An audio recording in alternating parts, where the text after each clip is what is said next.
சொல்லி பிசாசின் காலையை நசுக்குகிறோம் ஆண்டவரே. ஆனால் தேவனோ வேற ஒரு காரியத்தை செய்து ஒரு ஓட்டத்தை கட்ட நியமிக்கிறார்.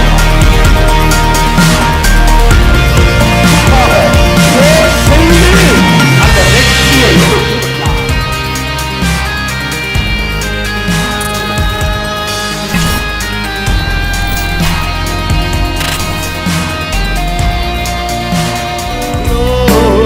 Hallelujah.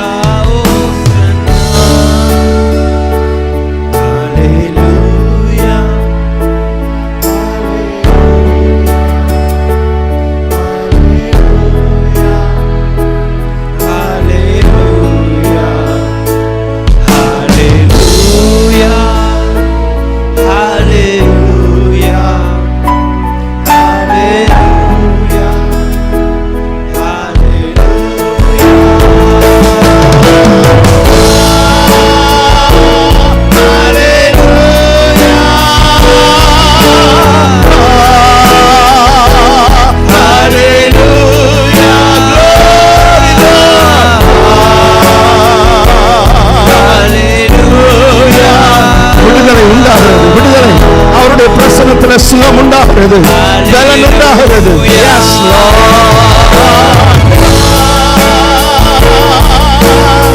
receive his strength.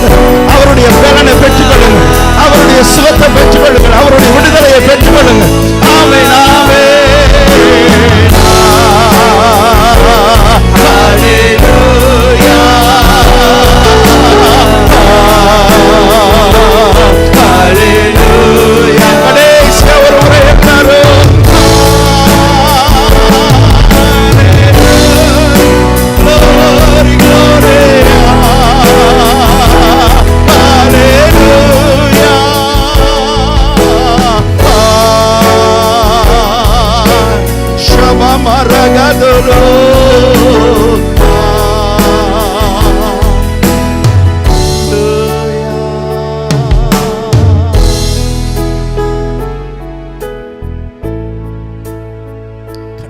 நன்றி சொல்லு ஆண்டவரே, உமக்கு நன்றி சொல்லுவோமா?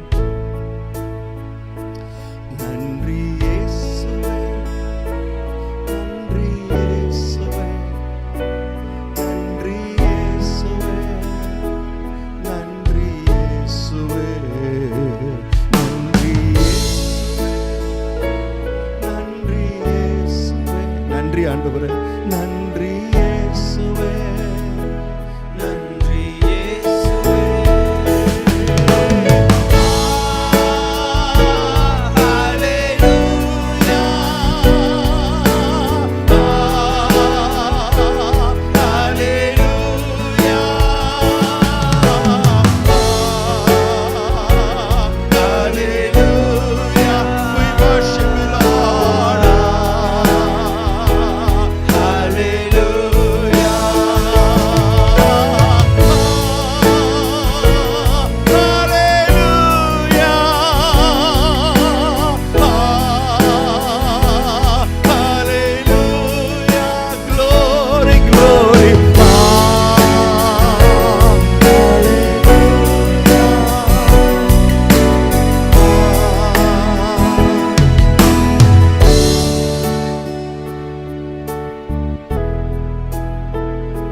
Jesus,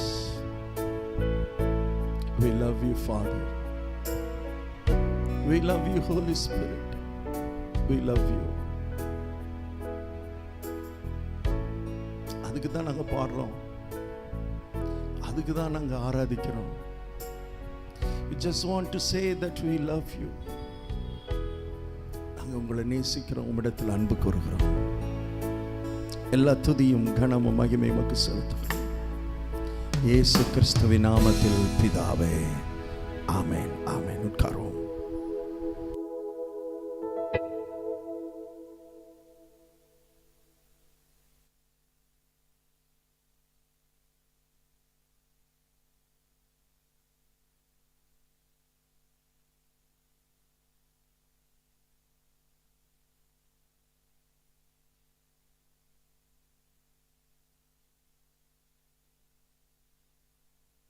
Jesus.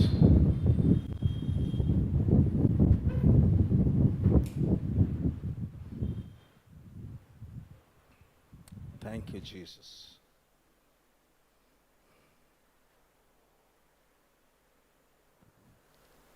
Thank you, Lord.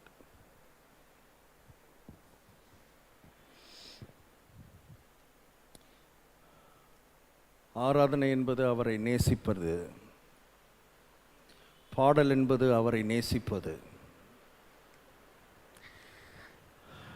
எல்லாரும் பாடுறாங்கிறதுக்காக நம்ம பாடலை, நான் அவரை நேசிக்கிறேன் அதனால் பாடுறேன். ஆமென். எல்லாரும் ஆராதிக்கிறாங்கன்றதுக்காக நம்ம ஆராதிக்கலை, நான் அவரை நேசிக்கிறேன் அதனால் ஆராதிக்கிறேன். அந்த இடத்துக்கு எல்லாரும் வர வேண்டும் என்று கர்த்தர் எதிர்பார்க்கிறார். அந்த இடத்துக்கு வரணும். கட்டாயத்துக்காக நம்ம செய்யலை, அன்பினால் செய்கிறோன்ற இடத்துக்கு அன்பு ஊறணும். நமக்குள்ள அந்த அன்பு பொங்கி வழியணும். அன்பு பொங்கி வழிகிறது தான் பாட்டு, அன்பு பொங்கி வழிகிறது தான் ஆராதனை. வழங்குதா உங்களுக்கு? அதை மனதில் வச்சுக்கணும். நம்ம அவரை பார்க்கலை, வேதத்தில் எழுதப்பட்டிருக்கிறது, அவரை காணாமல் இருந்தும் நீங்கள் அவரிடத்தில் அன்பு கூறுகிறீர்கள். வாசிங்க 1 பேதுருவின் புஸ்தகம் 1ஆம் அதிகாரம். Thank you Jesus. 8வது வசனம் பாருங்க. 1 பேதுரு 1:8. அவரை நீங்கள் காணாமல் இருந்தும் அவரிடத்தில் அன்பு கூறுகிறீர்கள். தேவனை ஒருவனும் ஒரு காலம் கண்டதில்லை. கடவுளை பார்க்க முடியாது, பார்க்கலை. ஆனால் we love him, அவரை நேசிக்கிறோம், அவரிடத்தில் அன்பு கூறுறோம். அப்படி அன்பு கூறுறதுனால என்ன நடக்குது பாருங்க. அன்பு கூறுகிறீர்கள், இப்பொழுது அவரை தரிசியாமல் இருந்தும் அவரிடத்தில். இப்போ நீங்களே சொல்லுங்கள், அன்பு கூர்ந்தா அந்த அன்பு எங்கே கொண்டு போய் விடும்? நம்மளை விசுவாசத்துக்கு கொண்டு போய் விடும். விசுவாசமே எனக்கு வரமாட்டேங்குதுன்னா என்ன அர்த்தம்? கடவுள் மேலே என்ன செலுத்தலை? அன்பு. நிறைய அன்பு செலுத்தினா என்ன வரும்? விசுவாசம் வரும்னு சொல்லாதீங்க. நிறைய அன்பு செலுத்தினா நிறைய விசுவாசம் வரும். அப்படி சொல். நிறைய அன்பு செலுத்தினா, ரொம்ப அன்பு செலுத்தினா, அப்படி சொல்ல. ரொம்ப அன்பு செலுத்தினா, ரொம்ப கம்மியாக அன்பு செலுத்தினா. ஸோ எந்த அளவுக்கு அன்பை அதிகரிக்கிறோமோ அந்த அளவு நமக்குள்ளே என்ன உண்டாகிறது? விசுவாசம் உண்டாகுது. அது அடுத்த ஸ்டெப்பு கொண்டு போகுது. அன்பு, விசுவாசம். அடுத்து எங்கே போகுது பாருங்கள். விசுவாசம் வைத்து சொல்லி முடியாததும் மகிமையால் நிறைந்ததுமாய் இருக்கிற எந்த இடத்துக்கு கொண்டு போயிடுது? அன்பில் ஆரம்பித்து எங்கே முடியுது? சந்தோஷத்தில் முடியுது. அதனால தான் நம்ம இங்கே கூடி வரும்போதெல்லாம் நம்ம உள்ளத்தில் என்ன உண்டாகுது? சந்தோஷம் உண்டாகுது, மகிழ்ச்சி உண்டாகுது, கழிவுறுதல். தேவ சமூகத்துக்கு வரும்பொழுது, தேவ பிரசனத்துக்கு வரும்பொழுதெல்லாம் நாம் மகிழ்ந்து கொண்டாடுகிறோம்னு சொன்னோம் பார்த்தீங்களா? அப்போ பாடணும் பார்த்தீங்களா? அப்பா சமூகத்தில் மகிழ்ந்து என்ன செய்வோம்? கொண்டாடு. அவரே சொல்கிறார், என் ஜெப வீட்டுக்கு அவர்களை கொண்டு வந்து நான் அவர்களை என்ன செய்வேன்? மகிழ பண்ணுவேன். மகிழ பண்ணுகிற தேவன் நம்முடைய தேவன். அவருக்கு என்னமோ தெரில, நம்ம சிரிச்சுக்கிட்டே இருக்கணும்னு அவர் விரும்புகிறார். நம்ம சந்தோஷமாக இருக்கணும். அப்பா சமூகத்துக்கு வந்துட்டா தேவ சமூகம் நம்மை மகிழ பண்ணுகிற சமூகம், நம்மளை சிரிக்க வைக்கிற சமூகம், நம்மை சந்தோஷப்படுத்துகிற சமூகம். 1000 கவலை இருக்குது, 1000 பிரச்சனை இருக்குது, 1000 குழப்பம் இருக்குது. அது என்னமோ தெரில பிரதர், இங்கே வந்துட்டா எனக்கு என்ன வந்துடுது? சந்தோஷம் வந்துடுது. ஆண்டவர் பிரசன்னத்துக்கு வந்துட்டா நமக்கு என்ன வந்துடுது? மகிழ்ச்சி வந்துடுது. பிரச்சனை இருக்கா இல்லையா? இருக்குது. போராட்டங்கள் இருக்குதா இல்லையா? இருக்குது, நிறையா இருக்குது. ஆனால் அதெல்லாம் இங்கே வந்துட்டா என்னன்னு தெரில, என்னை விட்டு என்ன செஞ்சிருது? போயிடுது. காரணம் என்னென்னா, அந்த நம்மை நிரப்புகிற அந்த தேவ பிரசன்னம். அவர் அன்பு செலுத்தி நம்ம பாடும்போது, அந்த அன்பை வெளிப்படுத்தும் போது, அன்பை வெளிப்படுத்திட்டா அவரால் பரலோகத்தில் இருக்கவே முடியாது. துதின்றோம்ல, ஸ்தோத்திரம், துதி அப்படிலாம் சொல்கிறோம் இல்லையா? அதெல்லாம் சும்மா ஏதோ சொல்லணுமேன்னு சொல்கிறது இல்லை. அதனால தான் நான் இந்த 500 ஸ்தோத்திர பலி, 1000 ஸ்தோத்திர பலியெல்லாம் நான் இது பண்ணுறதில்ல, ரொம்ப என்கரேஜ் பண்ணுறதில்ல. அதெல்லாம் சும்மா கடமையாக உட்காந்துக்கிட்டு என்னை காண்பவரே ஸ்தோத்திரம், என்னை காப்பவரே ஸ்தோத்திரம், என்னை பார்ப்பவரே ஸ்தோத்திரம், என்னை இது இல்லை. ஸ்தோத்திரன்றது இது எழுதி வச்சுக்கிட்டு வர்றதில்ல, அன்புனால் வர்றது. ஆமேன். எதில் வர்றது? பாராட்டுதல். துதின்றது என்னது? பாராட்டுதல். ஆண்டவரை பாராட்டுறது, ஆண்டவரை புகழ்கிறது. இந்த லவ் பண்ணுறவங்கள பாருங்கள், நல்லா பாராட்டுவாங்க. பார்த்துருக்கீங்களா? லவ் பண்ணுற ஆளுகளை பாருங்களேன். அடேப்பா, உன்னை போல் உண்டுமா இந்த உலகத்தில்? நானும் எத்தனையோ பேரை பார்த்துட்டேன் உலகத்தில், ஆனால் உன்னை போல் நான் என்ன செஞ்சதில்லை. இதெல்லாம் ஏன் வருது? இதெல்லாம் யாரும் சொல்லிக் கொடுக்கல. இப்படித்தான் போய் பேசணும்ப்பா அப்படியே சொல்லி கொடுத்தா பேசுகிறாங்க. இல்லை, அன்பு அதை என்ன செய்ய வைக்குது? பேச வைக்குது. ஸோ துதின்றது அதான். துதி, பாராட்டு, புகழுதல் அப்படின்றது அதுதான். அது அது அது அப்படியே வரும். அந்த அன்பு உள்ளே வந்துருச்சுன்னா ஆட்டோமேட்டிக்காக என்ன செய்யும்? ஆட்டோமேட்டிக்காக வரும். கர்த்தர் அதாங்க, அதுதான் திரும்ப திரும்ப ஆண்டவர் என்னை பேச வைக்கிறார். நானும் வேறு ஏதாவது பேசலான்னா பேச விட மாட்டேங்கிறார் ஆண்டவர். திரும்ப திரும்ப அந்த அன்பின் உறவுக்காகத்தான் நான் உன்னை உண்டாக்குனதே, அன்பின் உறவுக்கு தான் உண்டாக்குனேன். பாருங்கள், அது எழுதப்பட்டிருக்கல, நீங்கள் அவரை காணாமல் இருந்தும் அவரிடத்தில் என்ன செய்கிறீர்கள்? அன்பு கூறுகிறீர்கள். அப்படின்னா என்ன அர்த்தம் தெரியுமா? காணப்படாத உலகத்தோடு தொடர்பு கொள்ளக்கூடிய ஆற்றலை இந்த உலகத்தில் எந்த உயிரினத்துக்கும் கொடுக்கல.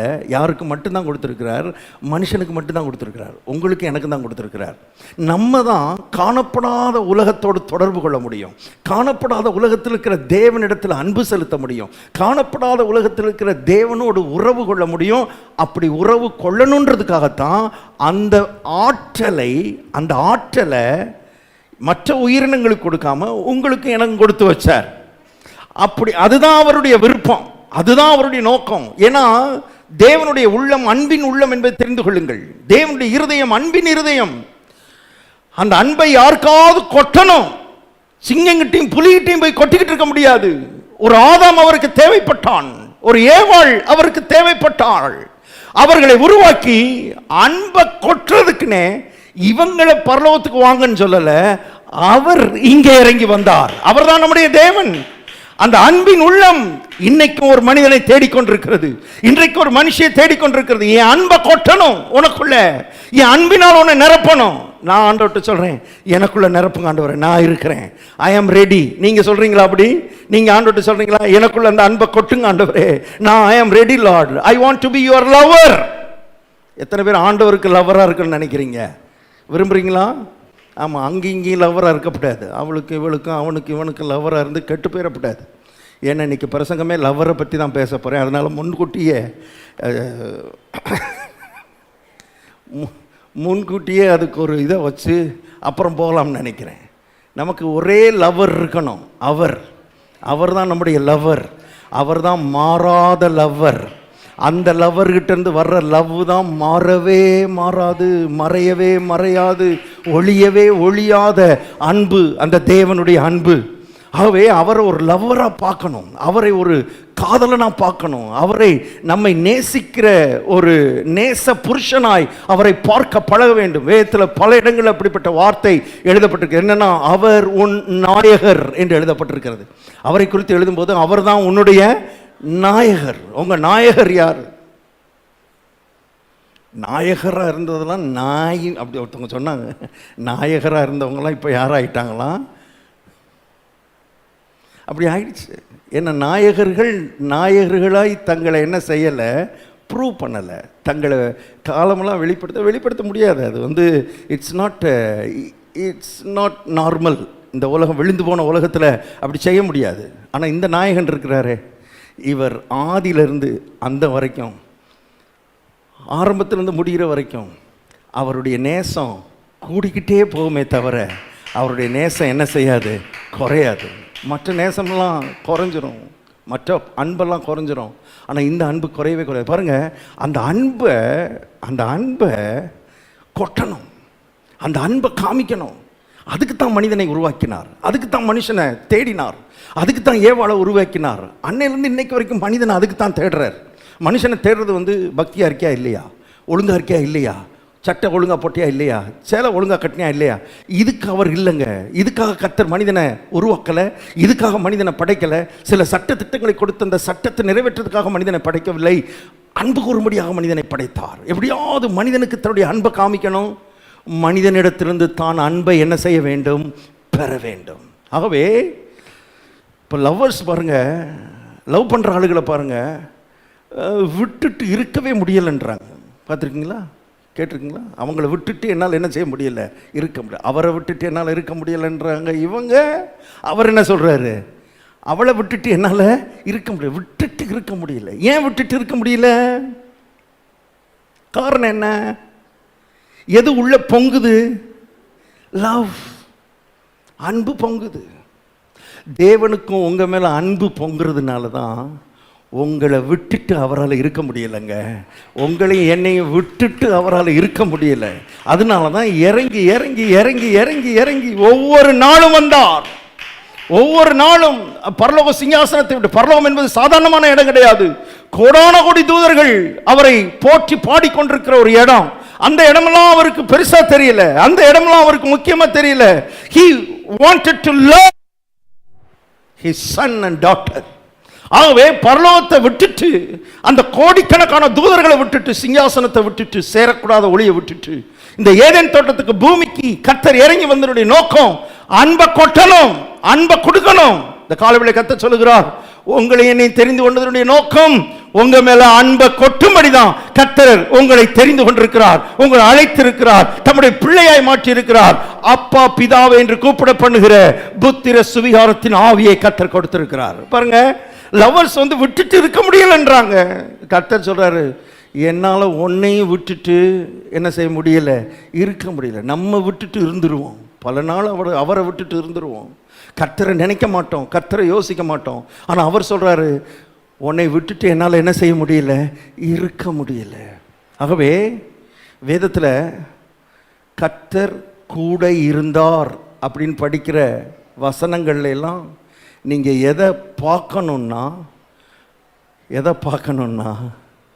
அன்பை பார்க்க வேண்டும். வாசிக்கலாம், ஆதியாகமத்தின் புஸ்தகம்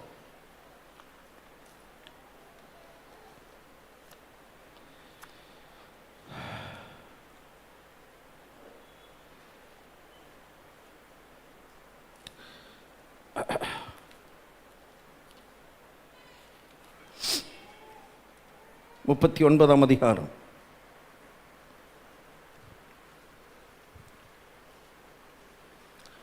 ஆதியாகமம் 39:2. ஆதியாகமம் 39:2. கர்த்தர் யோசேப்போடே இருந்தார். நான் என்ன யோசித்துக்கிட்டு இருந்தேன்னா, ரொம்ப நாளாக என்ன யோசித்துக்கிட்டு இருந்தேன்னா, கர்த்தர் ஒரு மனிதனோடு இருக்கிறார்னா, அந்த மனிதனை கொண்டு இந்த உலகத்தில் ஏதோ ஒன்றை செய்ய போகிறார், ஏதோ ஒன்றை நிறைவேற்ற போகிறார். அதுக்கு தான் கர்த்தர் அவனோட இருக்கிறார்னு நினச்சேன். கர்த்தர் சொல்லி கொடுத்தாரு, அது உண்மைதான் மகனே, ஆனால் அது ரெண்டாவது. அவனை கொண்டு நான் ஏதோ செய்ய போகிறேன்றது ரெண்டாவது. ஆனால் முதலாவது, நான் ஒரு மனிதனோட இருக்கிறேன்னா முதலாவது நோக்கம், நான் அவனை நேசிக்கிறேன். என் அன்பு தான் அவனோடு என்னை இருக்க வைக்குது. நான் அவன் மேலே வைத்திருக்கிற அன்பு. இப்போ வசனத்தை படிக்கும் பொழுது எங்கெல்லாம் இந்த வார்த்தையை படிக்கிறீங்களோ அங்கெல்லாம் அன்பை நீங்கள் நினச்சிங்கன்னா நல்லா இருப்பீங்கன்னு கர்த்தர் சொல்லுகிறார். கர்த்தர் யோசேப்போடே இருந்தார். அவன் மேலே அன்பு செலுத்தினதுனால அவனை கொண்டு நிறைய காரியம் செஞ்சாரா செய்யலையா? செய்தார். உண்மைதான், கண்டிப்பாக செஞ்சார். உலகத்துக்கே அவனை ஆசீர்வாதமாக மாற்றினார். ஆனால் அதுக்கு முன்னால் அவனுக்கு ஆசீர்வாதத்தை கொடுத்தார், அவனை ஆசீர்வதித்தார், அவனுக்கு தன்னுடைய அன்பை வெளிப்படுத்தினார். எங்கேயோ கிடந்தவன், சிறைச்சாலையில் கிடந்தவன், ஒரே நைட்டில் எங்கே கொண்டு போய் உட்கார வச்சுட்டாரு? சிங்காசனத்தில் உட்கார வைத்தார். அன்பு அதை செய்தது. அன்பு அதை செய்தது. யோசேப்பு உலகத்துக்கு ஆசீர்வாதமாக இருக்கிறதுக்கு முன்னால் கர்த்தர் அவனை என்ன செய்தார்? ஆசீர்வதித்தார். அவனுக்கு ஞானத்தை கொடுத்தார், அவனுக்கு வரத்தை கொடுத்தார், அவனுக்கு செழிப்பை கொடுத்தார், அவனுக்கு ஐஸ்வர்யத்தை கொடுத்தார், கனத்தை கொடுத்தார், மகிமையை கொடுத்தார், மரியாதையை கொடுத்தார். அடிமையாக கிடந்தவன் ஒரே நைட்டில் இப்போ அருமையானவர்களை கற்பனை செய்ய முடியாத இடத்துல பாருங்க, நேற்று அவன் இருந்த இடத்துக்கும் இன்னைக்கு அவன் இருக்கிற இடத்துக்கும் என்னவே இல்லை, சம்பந்தமே கிடையாது. நேற்று யோசேப்பை பார்த்தவங்க இன்னைக்கு பார்த்தாங்கன்னா இவனா இங்கே இருக்கிறான், இவனா சிங்காசனத்தில் இருக்கிறான். இவன் நேற்று எங்கே பார்த்தேன்? எங்கே பார்த்தேன்? இவனை நேற்று தான் ஏன் பார்த்தேன்? ஜெயிலில் பார்த்தேன்யா.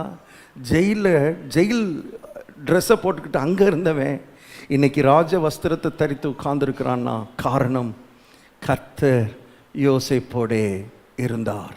நான் சொல்கிறேன், உங்களுக்கு சம்பந்தமே இல்லாத உயர்வுக்கு கர்த்தர் உங்களை கொண்டு போக முடியும். சம்பந்தமே இவன் இருந்ததுக்கும் அவன் இருக்கிறதுக்கும் என்ன இல்லை, இப்போ சம்பந்தமில்லாத இடத்துக்கு தூக்குகிறவர் கர்த்தர். உலகத்துக்கு முன்னால உலகம் பார்க்குற விதத்தில் பாருங்க, எல்லாம் வாஸ்து காமிக்க போறேன். உலகம் பார்க்கிற விதத்தில் தேவனுடைய அன்பை கர்த்தர் உங்க வாழ்க்கையில வெளிப்படுத்த போகிறார். உங்க வாழ்க்கையில கர்த்தர் உங்க மேல அவர் அன்பா இருக்கிறார்ன்றது உங்களுக்கு தெரியுது காட்டிலும் அவருடைய நோக்கம் என்னன்னா, அவர் உங்க மேல அன்பா இருக்கிறார்ன்றத உலகம் பார்க்கணும். உங்க மேல அவர் அன்பா இருக்கிறார் என்பதை உலகம் பார்க்கும்படிக்காக, உலகம் அறியும்படிக்காக கர்த்தர் வைக்க விரும்புகிறார். இப்ப கர்த்தர் சொல்றாரு, நான் உன்னோட கூட இருக்கிறதுக்கு காரணம் முதல்ல உனக்கு ஆசீர்வாதம், ரெண்டாவது உன் மூலமா ஆசீர்வாதம். எல்லாரும் சொல்லுங்க, எனக்கு ஆசீர்வாதம், ரெண்டாவது சொல்லுங்க. இந்த ரெண்டு வார்த்தையை மனதில் வச்சுக்கணும். முதல்ல எனக்கு, ரெண்டாவது என் மூலமாக. முதல்ல நாம், அப்புறம் நம் மூலமாக. முதல்ல நம்மளை கர்த்தர் ஆசீர்வதிக்கிறார், நம்மளை கர்த்தர் உயர்த்துகிறார். வேதத்தில் எழுதப்பட்டிருக்கிறது, சேனைகளின் கர்த்தர் தாவீதோடே இருந்தார். தாவீது நாளுக்கு நாள் விருத்தி அடைந்தான். முதல்ல தாவீது விருத்தி அடைந்தான், ரெண்டாவது தாவீதின் மூலமாக உலகத்தை, இஸ்ரவேல் கோத்திரத்தையே கர்த்தர் என்ன செய்தார்? ஆசீர்வதித்தார். முதல்ல அவருடைய அன்பு நம்மை உயர்த்துகிறது, நம்மை மேன்மைப்படுத்துகிறது, நம்மை மகிமைப்படுத்துகிறது, நம்ம கற்பனை பார்க்க முடியாத இடத்துக்கு நம்மை உயர்த்துகிறது. தேவனுடைய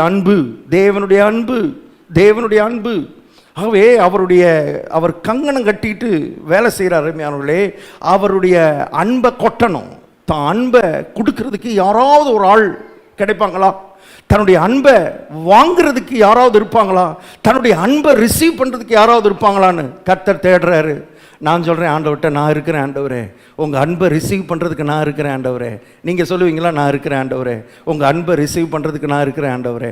அன்பை ரிசீவ் பண்ணிங்கன்னா அந்த அன்புக்குள்ள ஆசீர்வாதம், ஐஸ்வர்யம், கனம், மகிமை, செல்வம், செழிப்பு, சுகம், பலன், ஆரோக்கியம் எல்லாம் அந்த அன்புக்குள்ளே இருக்கிறது என்று கர்த்தர் சொல்லுகிறார்.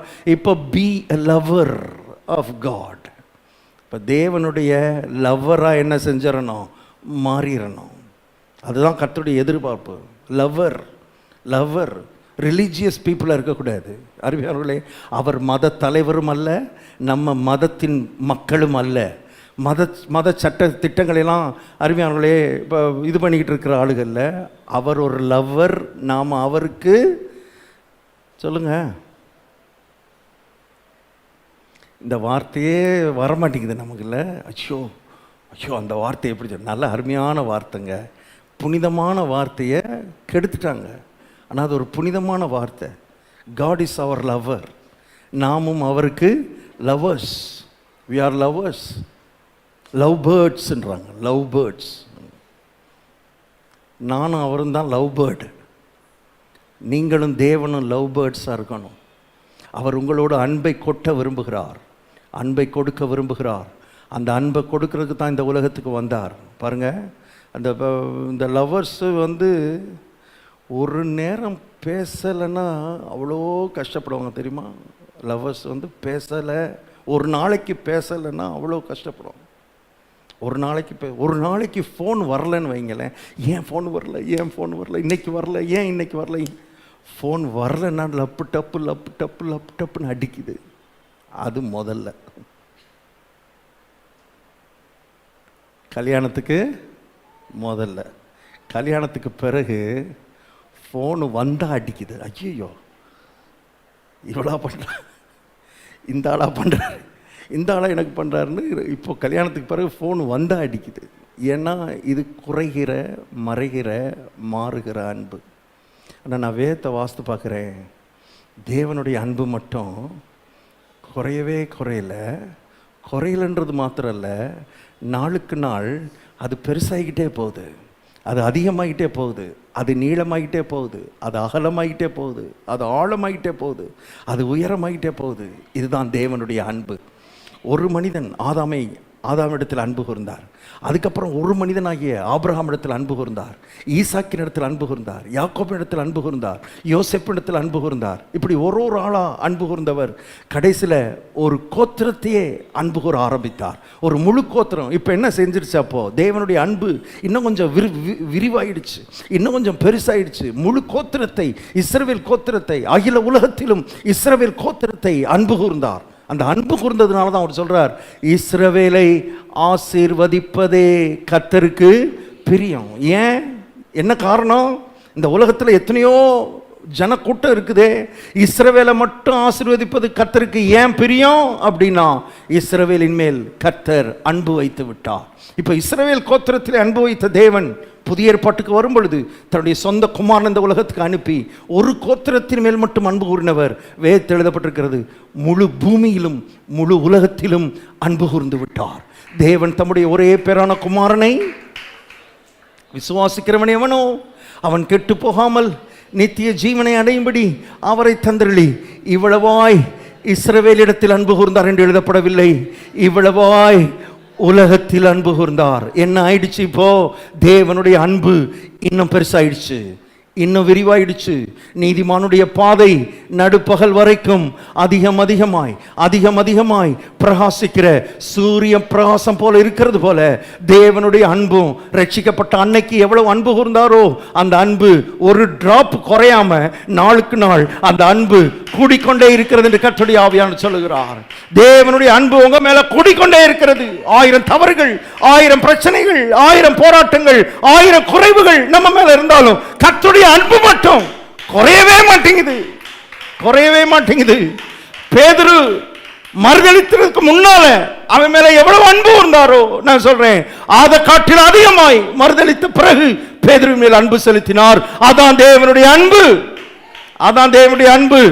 அப்ப தேவன் அன்பா இருக்கிறதுனால எதை வேணாலும் செய்யலாமா? செய்ய முடியாது. அன்பு செலுத்துற ஆளால செய்ய முடியாது. வாசிப்போம் சில வசனங்களை பார்ப்போம். யோவானின் சுவிசேஷம்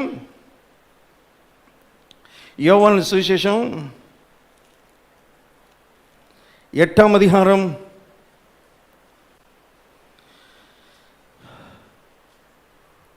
யோசேப்போட கூட இருந்தார், தாவீதோடு கூட இருந்தார்னு வாசிக்கும் போதெல்லாம் எதை நினைக்கணும்னு சொன்னேன்? எதை நினைக்கணும்? அன்பு. இப்ப இயேசு சொல்றார் பாருங்க, இயேசு சொல்றார் 8ஆம் அதிகாரம் 29வது வசனம், 8:29, என்னை அனுப்பினவர், சொல்லுங்க சத்தமா, அப்படின்னா என்ன அர்த்தம் நீங்களே சொல்லுங்க. பிதா குமாரன் மேல அன்பாகவே இருக்கிறார். இப்ப இயேசுவே இந்த உலகத்தில் அருமையானவர்களை ஊழியம் செய்யறதுக்கு அவருக்கு உந்து சக்தி என்னன்னா அந்த பிதாவினுடைய அன்பு.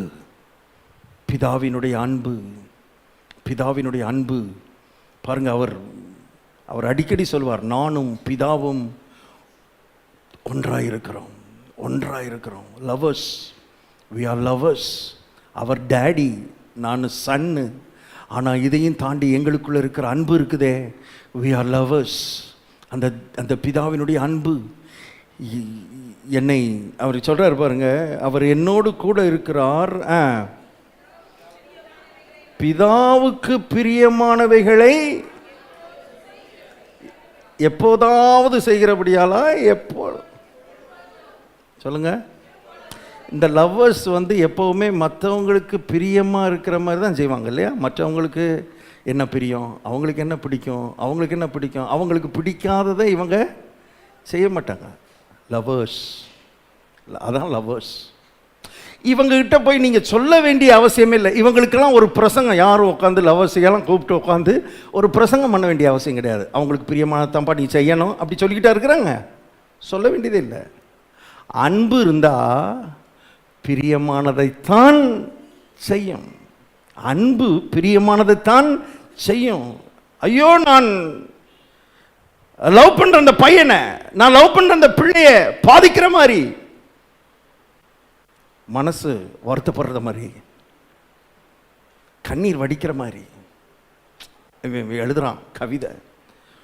உன் கண்ணிலிருந்து ஒரு சொட்டு கண்ணீர் வடிந்தால் என்ன வருது? கவிதை வருது. உன் கண்ணிலிருந்து ஒரு சொட்டு கண்ணீர் வடிந்தால் அது பூமியே அழிச்சிருமா. ஏ அப்பா, ஏ அப்பா. இப்படி ஒருத்தன் எழுதுறான்னா கவனமாக இருங்க.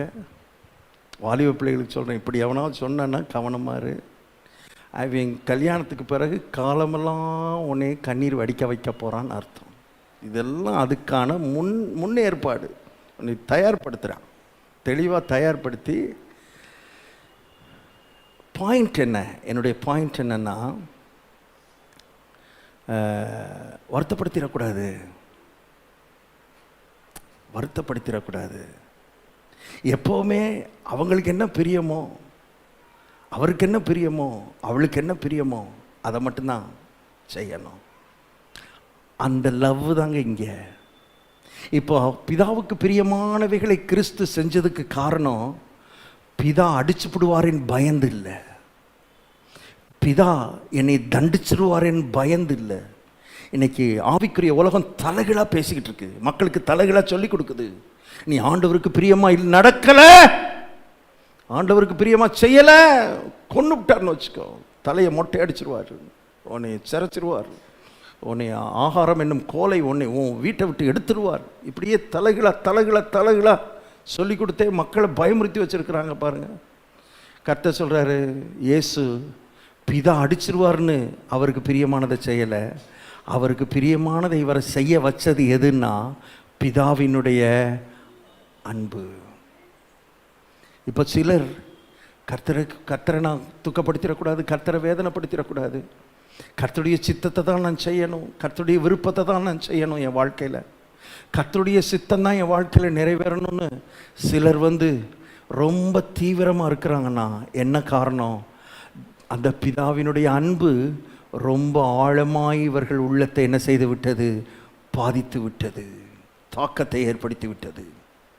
அந்த தேவனுடைய அன்பு உள்ளத்தை நிரப்புனதுனால என் வாழ்க்கையில் அவருடைய சித்தம் இல்லாமல் வேற எதையும் செய்யக்கூடாதுன்ற அந்த இடத்துக்கு அவர்கள் வந்து விட்டார்கள். அந்த அன்பு, கவனிங்க, அந்த அன்பு, அந்த பேரன்பு அவர்களை உள்ளத்தை அருமையானவர்களே அப்படிப்பட்ட ஒரு உள்ளமாக மாற்றிவிட்டது. நீ சித்தம் செய், நீ தேவ சித்தம் செய், நீ தேவ சித்தம் செய்யலை நான் பார்த்துக்க, அப்படிலாம் அவங்கள சொல்ல வேண்டிய அவசியம் கிடையாது.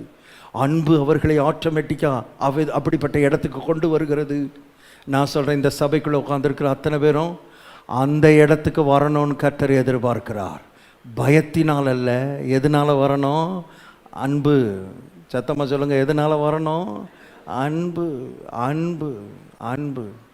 இப்போ பிதா குமாரன் மேலே அன்பு செலுத்தினார். அதனால தான் அந்த அன்பு தான் அவரை என்ன பண்ண வைக்குது? அவருக்கு பிரியமில்லாததை என் வாழ்க்கையில் ஒரு நாள் என்ன செஞ்சிடக்கூடாது. கடவுளுக்கு பிரியமில்லாத என் வாழ்க்கையில் செஞ்சிடக்கூடாது. நான் என்ன செஞ்சாலும் அவருக்கு பிரியமானதை மட்டும் செய்யணுன்ற அந்த எண்ணமும் அந்த ஏக்கமும் அந்த விருப்பமும் கிறிஸ்துவுக்குள்ளே வந்ததனுடைய நோக்கம் பிதா அவர் மேலே வச்ச அன்பு. இப்போ உங்களுக்கு ஒரு காரியத்தை சொல்கிறேன். பிதா குமாரனாகிய கிறிஸ்துவின் மேலே எவ்வளவு அன்பு வச்சுருந்தாரோ அதில் ஒரு ட்ராப், ஒரு முடியளவு கூட குறையாம அந்த குமாரன் மேலே வச்சிருந்த அதே அளவு அன்பை உங்கள் மேலேயும் வைத்திருக்கிறார், என் மேலே வைத்திருக்கிறார் என்று வேதம் சொல்லுகிறது. வேதம் சொல்லுகிறது. பிதா குமாரனை எவ்வளவு நேசித்தாரோ, எவ்வளவு அன்பாக இருந்தாரோ அதே அன்பை கர்த்தர் உங்கள் மேலே என் மேலே வச்சிருக்கிறார். வாசிப்போம். யோவான் எழுதின சுவிசேஷம் 17ஆம் அதிகாரம் 23வது வசனம். யோவான் 17:23. ஒருமைப்பாட்டில் அவர்கள் தேறினவர்களாக இருக்கும்படிக்கும் என்னை நீர் அனுப்பினதையும் இயேசு, இது இயேசுவினுடைய ஜெபம், இயேசு பண்ற ஜெபம், பிதாவை பார்த்து இயேசு பண்ற ஜெபம் பாருங்க. என்னை நீர் அனுப்பினதையும் நீர் என்னில் அன்பாயிருக்கிறது போல அவர்களிலும். கவனிச்சிங்களா? இயேசு சொல்றாரு, பிதாவே நீங்க என் மேல எவ்வளவு அன்பா இருக்கிறீங்களோ அதே அளவு அன்பாதான் இங்கே முன்னால் நிற்கிற அத்தனை பேர் மேலையும் இருக்கிறீங்க. அதே அன்பு. நான் சொல்றேன், இந்த காலையிலே கர்த்தருடைய ஆவியானவர் சொல்றார், இயேசுவின் மேல இருந்த அதே அன்பு என் மேலையும் உங்க மேலையும் கர்த்தருக்கு இன்னைக்கு இருக்கிறது என்று கர்த்தர் சொல்லுகிறார். இன்னைக்கு, நாளைக்கு இல்ல, இன்றைக்கு அதே அன்பை கர்த்தர் வைத்திருக்கிறார். தேவன் அன்பாகவே இருக்கிறார். தேவன் அன்பாகவே இருக்கிறார். பாருங்க, என்னை நீர் அனுப்பினதையும் நீர் என்னில் அன்பாயிருக்கிறது போல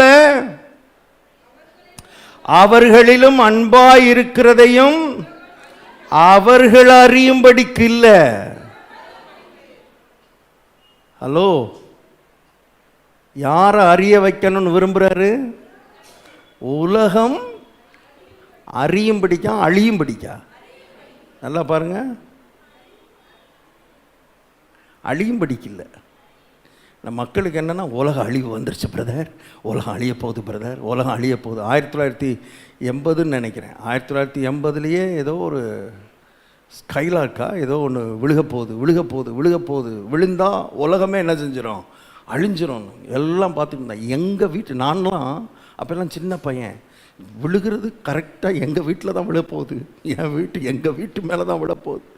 டெய்லி வெளியே எட்டி பார்க்க, அது நைட் ஆகிடுச்சுன்னா வெளியே ஏதாவது மேலே ஏதாவது வெளிச்சம் தெரியுதா, ஏதாவது போகுதா வருதான்னு இதே தான் பயமுறுத்தி உலகம் பயமுறுத்துறது மட்டும் இல்லை, நம்ம ஆளுகளும் பயமுறுத்திடுறாங்க. சில நேரம் நம்ம சபையில் இருக்கிற திருச்சபை மக்கள் ஊழியர்களும் பயமுறுத்துறாங்க.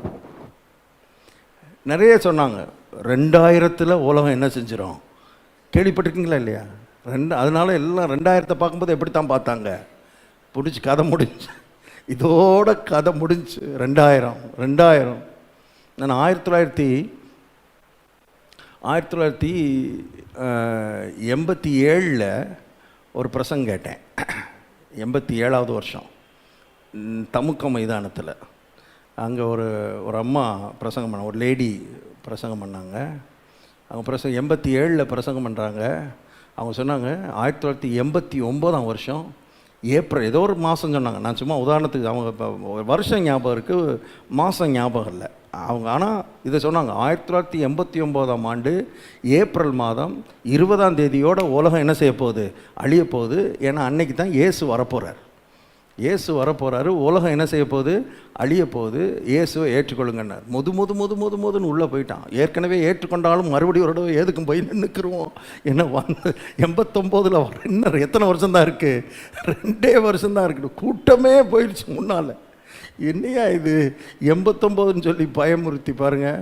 அப்போ எல்லாருடைய மனசுலையும் என்ன தான் ஞாபகம் இருக்கும், எதுதான் ஞாபகம் இருக்கும்? 89ஆம் வருஷம் ஏப்ரல் மாதம் 20ஆம் தேதி தான் ஞாபகம். இயேசுவின் கல்வாரியை சொல்லலை, சிலுவையை சொல்லலை, ரத்தத்தை சொல்லலை, என்ன சொல்லி தான் மக்களை இழுக்கலான்னு நினைக்கிறாங்க. என்னத்தையாவது இந்த மாதிரி சொல்கிறது. 2000 அழிஞ்சிரும், 2020 அழிஞ்சிரும். கொரோனா வந்துருச்சு, கண்டிப்பாக உலகம் என்ன செஞ்சிடும், அழிஞ்சிரும். கொரோனா வந்துருச்சு, அது வந்துட்டு போயிடுச்சு. உலகம் இன்னும் என்ன செய்யுது, இருக்குது. உலகம் அழியாது. இப்போதைக்கு உலகம் என்ன செய்யாது, அழியாது. உலகம் அழியும்படிக்கு இல்லை, உலகம் அறிஞ்சிருச்சா? உங்கள் மேலே கர்த்தர் அன்பாக இருக்கிறாருன்றத உலகம் அறிஞ்சிருச்சா? யோசித்து பாருங்கள். உலகம் அறிஞ்சிருச்சான்னு பாருங்கள். உலகம் அறியலைன்னா உலகம் என்ன செய்யாது இப்போதைக்கு. ஏன்னா இதெல்லாம் நடக்கணுமே, இந்த ஜெபம்லாம் கேட்கப்படணுமே. இந்த ஜெபம் யார் பண்ண ஜெபம்? சாத் இயேசுநாதர் பண்ண ஜெபங்க. குமாரனாகிய கிறிஸ்து பண்ண ஜெபம். அந்த ஜெபம் கேட்கப்படணுமா இல்லையா? கேட்கப்படணும்ல. உங்கள் மேலே அன்பாக இருக்கிறார் என்பதை, கர்த்தர் உங்கள் மேலே அன்பாக இருக்கிறார் என்பதை இன்னைக்கு மறுபடி கர்த்தருடைய ஆவியானவர் இந்த வசனத்திலிருந்து உங்களுக்கு தீர்க்க தரிசனமாக சொல்ல விரும்புகிறார். உலகம் அறிய போகிறது, உலகம் அறிய போகிறது.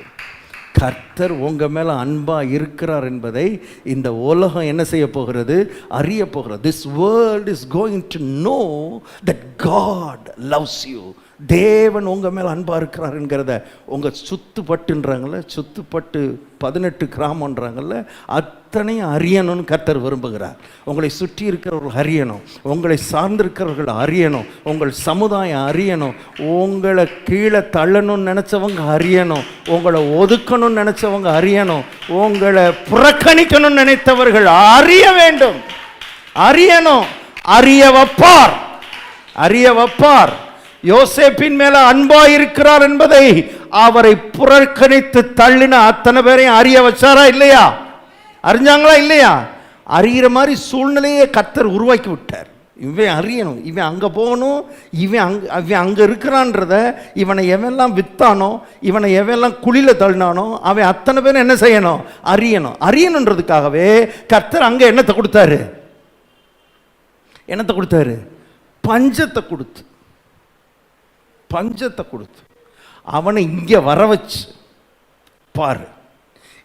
நீ என் பிள்ளைய தூக்கி எறிஞ்ச, ஆனால் உனக்கு தெரியாது, நீ என் பிள்ளைய தூக்கி எறியும் போது அவன் விழுந்தது குழியில் இல்லை, அவன் விழுந்தது என் கையில் விழுந்துட்டான். நீ தூக்கி எறியும் போது அவன் விழுந்தது எங்கே விழுந்துட்டான்? என் கையில் விழுந்துட்டான். நான் சொல்கிறேன், இந்த காலவெளியில் உங்களை யாராவது தூக்கி எறிகிறாங்க, உங்களை யாராவது புறக்கணிக்கிறாங்கன்னா கர்த்தருக்கு நன்றி சொல்லுங்கள். ஏன்னா நீங்கள் விழ போகிறது எங்கே விழ போகிறீங்க? இப்போ எங்கே விழ போகிறீங்க? அவருடைய கையில் விழ போகிறீங்க. அவர் கையில் விழுந்துட்டீங்கன்னு வைங்களேன், அதுக்கப்புறம் நாளுக்கு நாள் அற்புதமாய் என்னை தாங்கிடும் அற்புத கரம் உங்களை உயர்த்தாமல் விடவே விடாது. அதுவும் சும்மா இல்லை, மறைச்சு இல்லை, உலகத்துக்கு மறைச்சு இல்லை, உலகத்துக்கு தெரிகிற மாதிரி, உலகத்துக்கு தெரிகிற மாதிரி. என்ன அருமையான ஜெபம் பண்ணுறாரு பாருங்க. நீங்கள் அன்பா இருக்கிறதுக்காக ஸ்தோத்திரம் சொல்லிட்டு முடிச்சிருக்கலாம். என் மேலே அன்பா இருக்கிறது போலவே அவர்கள் மேலேயும் நீங்கள் அன்பா இருக்கிறதுக்காக ஸ்தோத்திரம் அப்படின்னு சொல்லிட்டு முடிச்சிருக்கலாம். ஆனால் அவர் என்ன சொல்றாரு? அன்பா இருக்கிறதை உலகம் என்ன செய்ய வேண்டும்? அறியணும். The world must know that God is loving you. தேவன் உங்க மேல அன்பா இருக்கிறான்றத இந்த உலகம் அறியணும். இந்த வசனத்தை கை வச்சு ஜெபம் பண்ணுங்க. உலகத்தை அறிய வைங்க ஆண்டவரே. நீங்க என் மேல அன்பா இருக்கிறீங்கன்றத இந்த உலகத்தை என்ன செய்யுங்க? ஏன்னா நீங்க பண்ண ஜெபம் கேட்கப்படட்டும், உம்முடைய பிரேயர் கேட்கப்படட்டும், ஜெபம் கேட்கப்படட்டும். எத்தனை பேர் விசுவாசிக்கிறீங்க உலகம் அறியும்னு? உலகம் அறியும். உலகம் அறிகிறதுக்கு முன்னால் நீங்கள் என்ன செஞ்சுக்கிறணும்? அறிஞ்சுக்கணும். உலகம் அறிகிறதுக்கு முன்னால் நீங்கள் அறிஞ்சு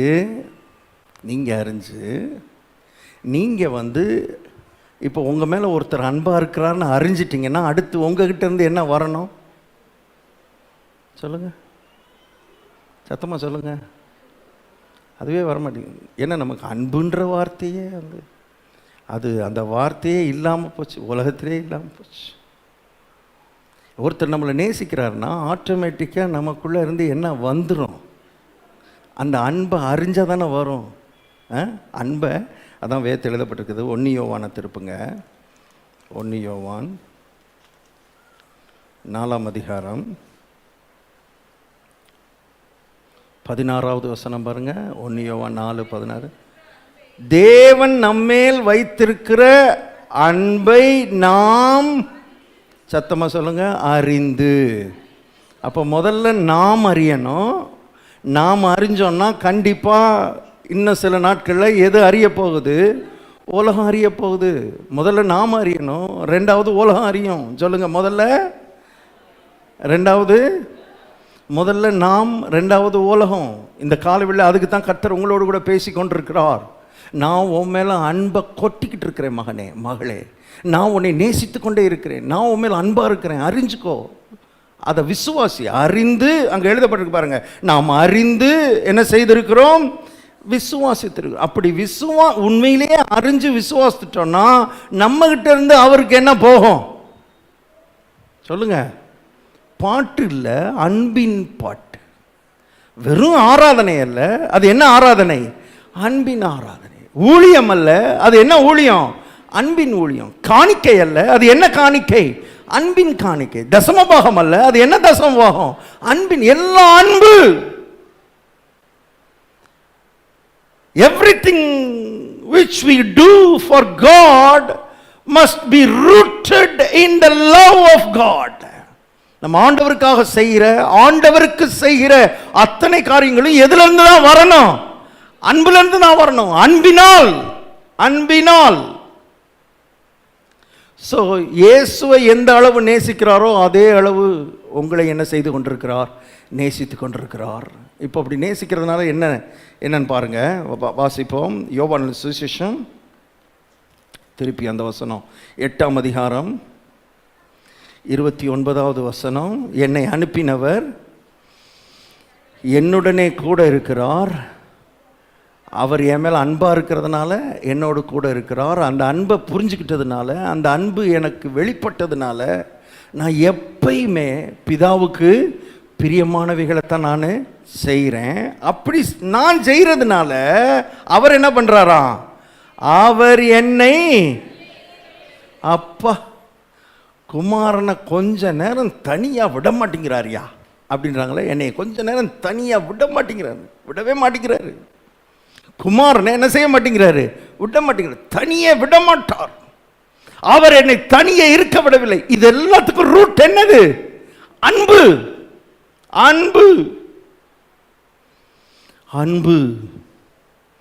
இப்போ அவ்வளவு தூரம் கடை சொட்டு ரத்தத்தையும் சிந்தி நம்ம மேலே இருக்கிற அன்பை அவர் வெளிப்படுத்தினதுனால நம்மிடத்தில் அவர் எதை எதிர்பார்க்கிறத காட்டிலும் பிரதானமாய் அன்பை எதிர்பார்க்கிறார். நல்ல தீர்க்கமாக தெரிஞ்சுக்கோங்க, அன்பை எதிர்பார்க்கிறார். அதனால தான் சீமோன் பேதுருகிட்ட கேட்டார், சீமோனே, இவர்கள் எல்லாரிலும் நீ என்னிடத்தில் அன்பாயிருக்கிறாயா? வேற எதையுமே கேட்கல. ஒழுங்கா ஜெபம் பண்ணுவியா? ஒழுங்கா ஊழியம் செய்வியா? ஒழுங்கா பைபிள் வாசிப்பியா? ஒழுங்கா உபவாசம் இருப்பியா? இந்த கேள்வியெல்லாம் கிடையாது. நீ என்னிடத்தில் அன்பாக இருக்கிறியா? ஏன்னா அவருக்கு தெரியும், அன்பாக இருந்தால் கண்டிப்பாக இவன் என்ன செய்வான்? ஊழியம் செய்வான். அன்பாக இருந்தால் எனக்கு எது பிரியன்றத அவன் அறிஞ்சுக்கிட்டு கண்டிப்பாக என்னை துதிப்பான், பாடுவான், ஆராதிப்பான், சும்மா இருக்க மாட்டான். அது மாத்திரமல்ல, எனக்கு பிரியமில்லாத அன்பாக இருக்கிறவன் செய்ய மாட்டான். அன்பு பாதிக்கலைன்னா மதத்தில், கிறிஸ்தவ மதத்தில் இருக்கிறவங்க எல்லாம் செய்வாங்க.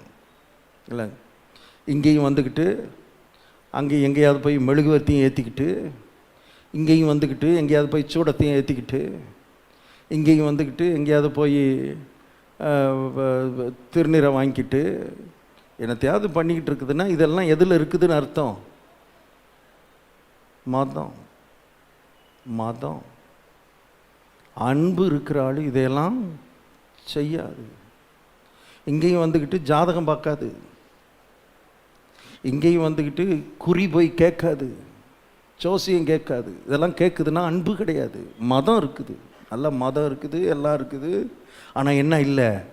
அன்பு இல்லை. ஏன்னா அன்பு இருந்தால் தெரியும், என்னுடைய லவர், அவருக்கு இதெல்லாம் என்ன செய்யாது? பிடிக்காது. அவருக்கு பிடிக்காத நான் செய்ய மாட்டேன். எனக்கு எத்தனை நஷ்டம் வந்தாலும் சரி, இந்த லவ் பண்ணுற ஆளுகளுக்கு என்ன நஷ்டம் வந்தாலும் சரி, என்ன நஷ்டம் வந்தாலும் நான் லவ் பண்ணுற ஆளுக்கு கொடுத்தாகணும், செஞ்சாகணும். அவருக்கு பிரியமானதை நான் செஞ்சாகணும், பிரியமானதை செஞ்சாகணும். பாருங்கள், அங்கே வந்து கட்டாயம் இல்லை, அன்பு செய்ய வைக்கும். லவ்வர்ஸ் 2 பேர் பேசிக்கிட்டு இருக்கும்போது ஒருத்தருக்கு ஒருத்தர் யாரை நினச்சிக்கிட்டே தான் பேசுவாங்க. யாரங்க நினச்சிக்கிட்டு பேசிக்கிட்டு இருப்பாங்க?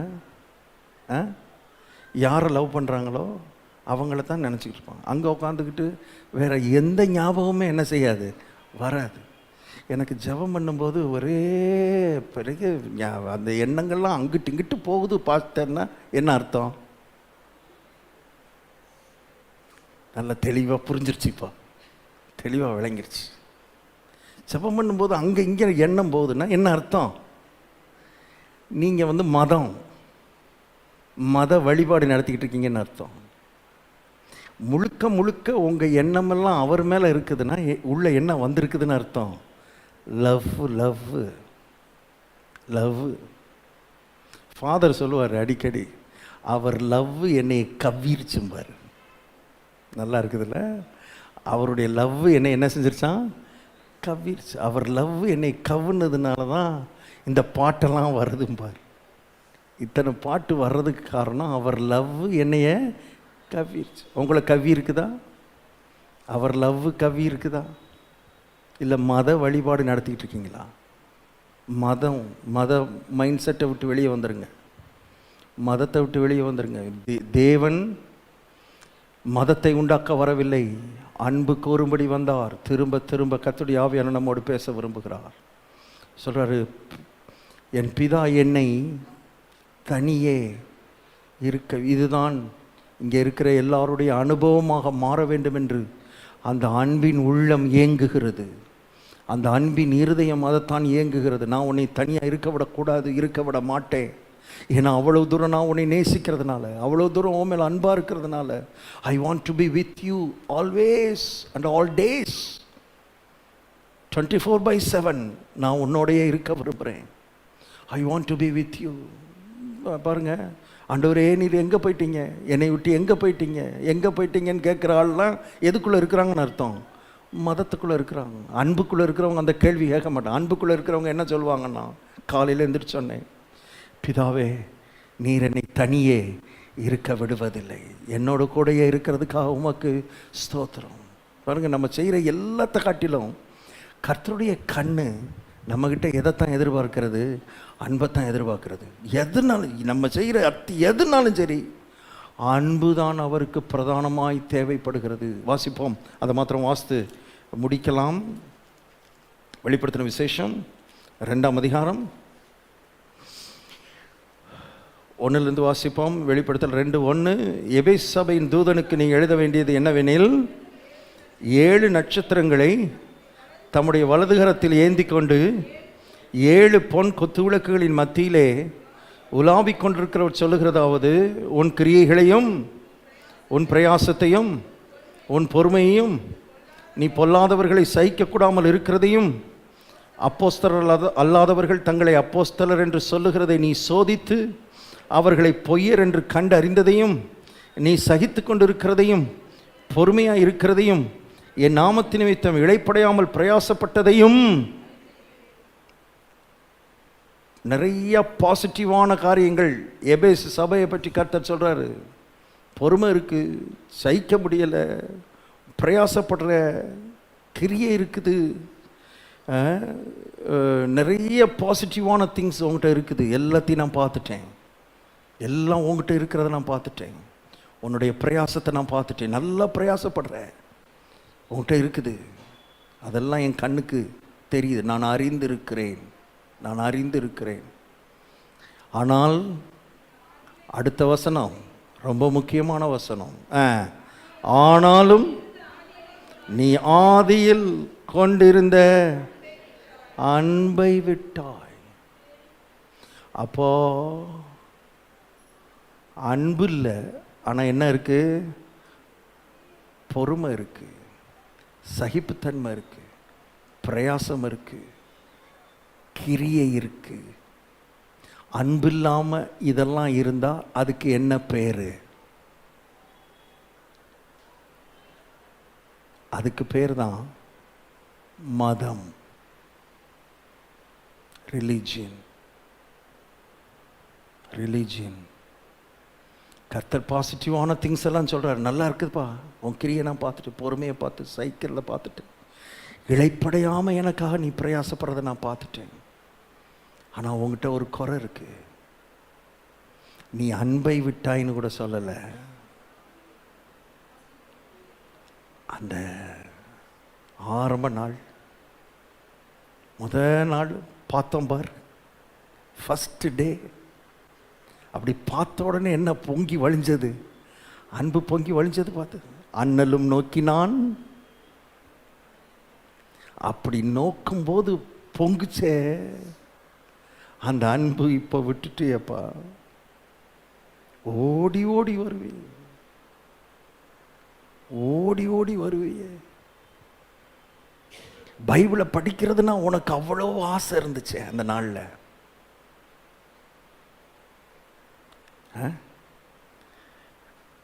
லவ்வர் போட்ட லெட்டரை படிக்கிறதுக்கு எப்படி இருக்கும் யோசித்து பாருங்க. படிப்பாங்களா படிக்க மாட்டாங்களா? லெட்ரு வந்திருக்குன்னு சொன்னால் அதை தூக்கி போடு, அந்த பக்கம் போடு, பிறகு பார்த்துக்குறோம். அப்படியா? லெட்ரா லெட்ரா லெட்ரு. இப்போ லெட்டர்லாம் தெரியாது, லெட்டர்னா புரியாது. இப்போ எல்லாம் என்னது?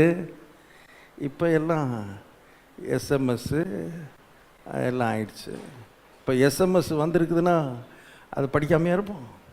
என்ன ஆர்வம், என்ன ஆர்வம்! அதை படிக்கணும்னு யாரும் சொல்லலை, யாரும் அதைத்தான் திரும்ப திரும்ப நான் சொல்லிக்கிட்டு இருக்கேன். அதை யாரும் என்ன செய்யலை, கட்டாயப்படுத்தலை, யாரும் ஃபோர்ஸ் பண்ணலை, யாரும் வச்சு திணிக்கலை. அன்பு இருக்கிறதுனால ஆட்டோமேட்டிக்காக வருது. இந்த வேதத்தை வாசிப்பது அப்படி மாறணும்னு கர்த்தர் எதிர்பார்க்கிறார். பைபிளை படிங்க, பைபிளை படிங்க, பைபிளை படிங்கன்னு திரும்ப திரும்ப சொல்லிக்கிட்டு இருக்கிறது எனக்கு அது திரும்ப எங்கேயோ மதத்துக்குள்ளே கொண்டு போய் சேர்த்துருமோன்னு எனக்கு பயமாக இருக்குது. அன்பின் உறவுக்குள்ளே வந்த ஆளுக்கு இதை படிக்காமல் அவங்களால என்ன செய்ய முடியாது, இருக்க முடியாது. அந்த இடத்துக்கு வரணும்னு கர்த்தர் எதிர்பார்க்கிறார். அப்படிப்பட்ட நிலைக்கு வரணும்னு கர்த்தர் எதிர்பார்க்கிறார். கர்த்தர் சொல்கிறாரு, நீ அன்பை விட்டாய் இல்லை, ஆதியில் கொண்டிருந்த அன்பை விட்டாய் என்று உன் பேரில் எனக்கு குறை. எல்லாம் இருக்குதே ஆண்டவரே, கிரியை இருக்குதே, பொறுமை இருக்குதே, சகிப்பு இருக்குதே, பிரயாசம் இருக்குதே, இதெல்லாம் இருக்குதே. இதெல்லாம் உங்க கண்ணுக்கு தெரியலையா? தெரியுது. இதெல்லாம் என் கண்ணுக்கு தெரிஞ்சாலும் இதை காட்டிலும் என் கண்ணு தேடுறது எதை தேடுதுன்னா, நீ என் மேல ஆதியில வச்சிருந்திய அன்பு, உன்னை ரட்சித்தப்போ என் மேல வச்சிருந்திய அன்பு. ஓடி ஓடி வந்து முழங்கால நிற்பியே, ஜெபம் பண்ணுவியே, சர்ச்சுனா அவ்வளவு வேகமா ஓடி வருவியே, சபைக்கு நீ அவ்வளவு காரியங்கள் செய்வியே, எல்லாம் பண்ணுவியே. Where is that love? ஆதியில் கொண்டிருந்த அன்பு எங்கே? இப்போ உன் பிரயாசத்தை காட்டிலும், உன்னுடைய கிரியை காட்டிலும், நீ என் மேல வச்சிருந்த அன்பை நான் விரும்புகிறேன். இப்போ அடுத்த வசனம் 5வது வசனம். ஆகையால் நீ இன்ன நிலைமையிலிருந்து, என்னங்க சபையை பார்த்து சொல்றாரு, நீ என்ன செஞ்சிட்ட, விழுந்துட்ட. அப்போ அன்பை விட்டுட்டா என்ன செஞ்சிருவாங்க, விழுந்துருவாங்க. நான் சொல்லவில்லை, வேதம் சொல்லுகிறது. அன்பை விட்டுட்டா விழுந்துருவோம். எதை விட்டாலும் எதை விட்டுறாதீங்க, அன்பை விட்டுறாதீங்க. கர்த்தர் மேல் இருக்கிற அன்பை விட்டுறாதீங்க. கர்த்தர் உங்க மேல வச்சிருக்கிற அன்பை விட்டுறாதீங்க. திரும்ப திரும்ப திரும்ப திரும்ப அந்த தேவ அன்பு உங்களை நிரப்பிக்கொண்டே இருக்கட்டும். அன்பை விட்டாய், இப்போ அதிலிருந்து நீ என்ன செஞ்சிட்ட, விழுந்துட்ட. இப்போ விழுந்ததுனால அதோட உனக்கு ஹோப்பு போயிடுச்சுன்னு இல்லை, அதோட உனக்கு கதை முடிஞ்சது, இனி உனக்கு எனக்கு சம்பந்தம் இல்லைன்னு கர்த்தர் சொல்லலை. அவருடைய நேசம் இன்னும் சொல்லுது. என்ன சொல்லுது பாருங்க, விழுந்தா என்பதை நினைத்து மனம் திரும்பி ஆதியில் செய்த கிரியைகளை செய்வாய். திரும்ப கூப்பிடுறார், திரும்ப வா, திரும்ப வா, திரும்பு, மனம் திரும்பு. இந்த மனம் திரும்புன்றது ரட்சிக்கப்படாதவங்களை பார்த்து கூப்பிடலை. ரட்சிக்கப்படாதவர்களுக்கு சொல்கிற மனம் திரும்புதல் வேற. அது இயேசு சொன்னார், மனம் திரும்புங்கள், பரலோக ராஜ்யம் அது அவங்களுக்கு. இது ரட்சிக்கப்பட்டவர்கள், இயேசுவை ஏற்றுக்கொண்டவர்கள், அன்பிலே வாழ்ந்தவர்கள், அன்பை ருசித்தவர்கள், அன்பை தேவன் பார்க்கத்தில் கொட்டினவர்கள். ஏதோ ஒரு கட்டத்தில் விட்டுட்டாங்க, ஏதோ ஒரு பாயிண்டில் விட்டுட்டாங்க, ஏதோ ஒரு காரணத்தினால விட்டுட்டாங்க, ஏதோ ஒரு சம்பவம் விட வச்சிருச்சு, ஏதோ ஒன்று இவங்க வாழ்க்கையில் அந்த அன்பிலிருந்து இவர்களை கொஞ்சம் வெளியே தள்ளிடுச்சு. கர்த்தர் இந்த காலை நம்மை அழைக்கிறார். இங்கே இருக்கிற எல்லாருக்கும் அந்த அழைப்பை கொடுக்க. ஒரு வேளை அந்த அன்பு எனக்குள்ள இல்லை பாஸ்டர், அந்த அன்பு எனக்குள்ள பொங்குறது இல்லை அப்படின்னா, இந்த காலை கர்த்தர் உங்களுக்கு ஒரு அழைப்பு கொடுக்கிறார். அன்பின் உறவுக்குள்ள வா. நான் உன்னை மதத்துக்கு கூப்பிடலை, மத சட்டத்திட்டத்துக்கு கூப்பிடலை, அன்புக்கு வா, அன்புக்கு வா. ஐ love you, I love you, I love you. நான் குமாரனை நேசித்தது போல உன்னை நேசிக்கிறேன். குமாரனை மைமைப்படுத்தினது போல உன்னை மைமைப்படுத்துறதுக்கு நான் ஆயத்தமாக இருக்கிறேன். இதுக்கு பின்னால் பெரிய திட்டங்கள் இருக்கிறது, இதுக்கு பின்னால் பெரிய நோக்கங்கள் இருக்கிறது. ஆனால் உறவை கரெக்ட் பண்ணு, அன்பை கரெக்ட் பண்ணு. அன்பு தான் ஆவிக்குரிய வாழ்க்கையில், கிறிஸ்தவ வாழ்க்கையில் மிக மிக முக்கியம். அன்பின் உறவு. இது உறவு இல்லை, என்ன உறவு? அன்பின் உறவு. ஆண்டுகிட்ட சொல்லணும், ஆண்டவரே இந்த உலகத்தில் எதை காட்டிலும், யாரை நேசிக்கிறத காட்டிலும் I love you Jesus, I love you. இந்த இடத்துக்கு எல்லாரும் வரணும். எழுப்பி நிற்போம், கண்களமோ, நேரம் ஆயிடுச்சு. Thank you Jesus, thank you Holy Spirit, thank you Lord, thank you, thank you Jesus, thank you Holy Spirit. உண்மையா ஆவியானவர் உங்களோட இடைப்பட்டிருந்தா இப்போ ஆண்டவரை பார்த்து பேசுங்க, ஆண்டவர்கிட்ட சொல்லுங்க. உம்மை முழு உள்ளத்தோடு ஆராதிப்பே, முழு பலத்தோடு அன்பு கூறுவே, ஆராதனை ஆராதே, ஆராதனை ஆராதே, ஆராதனை ஆரா இயேசுவே, ஆராதனை ஆராதனை, அன்பு கூறுவே இன்னும் அதிகமா, ஆராதிப்பே இன்னும் ஆர்வமா, அன்பு கூறுவே இன்னும் அதிகமா, ஆராதிப்பே இன்னும் ஆர்வமா, உம்மை முழு உள்ளத்தோடு ஆராதிப்பே, முழு பலத்தோடு அன்பு கூறுவே, ஆராதனை ஆராதனை, ஆராதனை ஆராதனை, ஆராதனை ஆராதனை, ஆராதனை ஆராதனை. நல்ல பிதாவே,